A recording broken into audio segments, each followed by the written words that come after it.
لفظك زاك عامر قلبك محل کی جب تعمیر ہوتی ہے تو اس میں میٹیریل لگائے جاتے ہیں. اینٹ سے مکان بنتا ہے، پتھر سے مکان بنتا ہے، محل تعمیر ہوتا ہے. اور ہم سب کو تجربہ ہے اور ادنا آدمی بھی جانتا ہے کہ جیسا میٹیریل ہوگا ویسے سامان تیار ہوگا. مکان میں عمدہ میٹیریل لگتے ہیں تو مکان بہت مضبوط بنتا ہے. محل میں پکی اور پختہ اینٹ جوڑتے ہیں تو وہ محل بہت پختہ ہوتا ہے.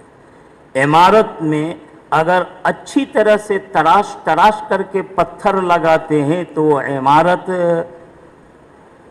میرے دوستو نظر کو بھانے لگتی ہے، نظر کو کھینچنے لگتی ہے، پرکشش اور خوبصورت ہو جاتی ہے.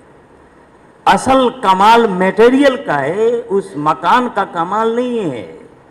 اصل کمال اس میں استعمال ہونے والی چیزوں کا، اینٹوں کا، پتھروں کا ہے. اگر وہ پختہ ہے اور پکی اینٹیں ہیں اور خوبصورتی سے تراش کر لگایا عمدہ ہے تو مکان بھی عمدہ ہے، خوبصورت ہے، محل بہت ہی پرکشش ہے. اور اگر گھٹیا میٹیریل لگاتی ہیں، اگر ہم اس کے اندر بالکل بیکار اور تھرڈ کوالٹی کا سامان ڈالتے ہیں تو مکان بھی ویسی تھرڈ کوالٹی کا ہوتا ہے. میرے دوستوں اور بزرگوں، ہم سب جانتے ہیں کہ یہ ہمارے مدارس اسلام کے قلعے ہیں.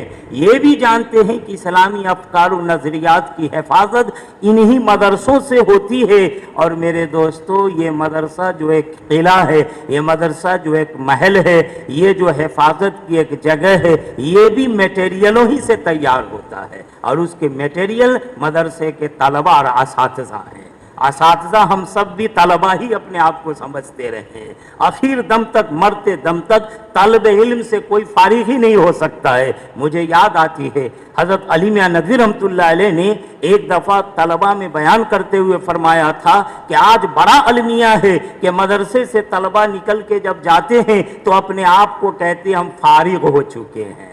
ارے فارغ نہیں ہوئے، اب داخل ہوئے ہو. فارغ نہیں ہوئے. فارغ التحصیل سمجھ لینا یہ اپنی تنزلی کی علامت ہے، اور اپنے آپ کو ہمیشہ طالب بنا کے رکھنا یہ ترقی کی پہچان ہے. میرے دوستو، مرتے دم تک ہم سب طالب علم ہیں. تو یہ علماء ہیں، طلبہ ہیں جو مدرسے کے قلعے اور محل کے لیے میٹیریل ہیں. یہ افراد ہیں علماء اور طلبہ کے جن سے قوم بنتی ہے. آج بھی ہم سے قوم کو آس لگی ہوئی ہے.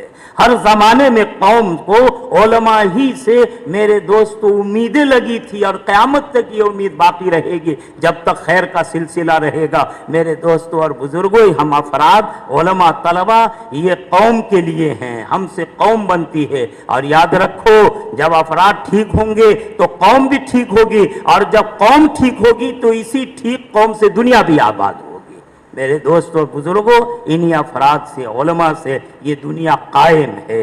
اور اگر ہم کچے ہو جائیں گے، اگر ہم بالکل تھرڈ کوالٹی کے بن جائیں گے تو نتیجہ یہ ہوگا کہ قوم بھی ویسی ہوگی، نتیجہ یہ ہوگا کہ دنیا بھی ویسی ہوگی، اور نتیجہ یہ ہوگا کہ پھر دنیا کے قائم رہنے کی ضرورت نہیں ہوگی، قیامت برپا ہو جائے گی. میرے دوستوں اور بزرگوں، اپنے آپ کو یہ احساس رکھنا ہے ہم سے قوم بنی ہے اور قوم سے دنیا آباد ہے. علامہ اقبال نے کہا تھا، افراد کے ہاتھوں میں ہے اقوام کی تقدیر. افراد کے ہاتھوں میں ہے اقوام کی تقدیر.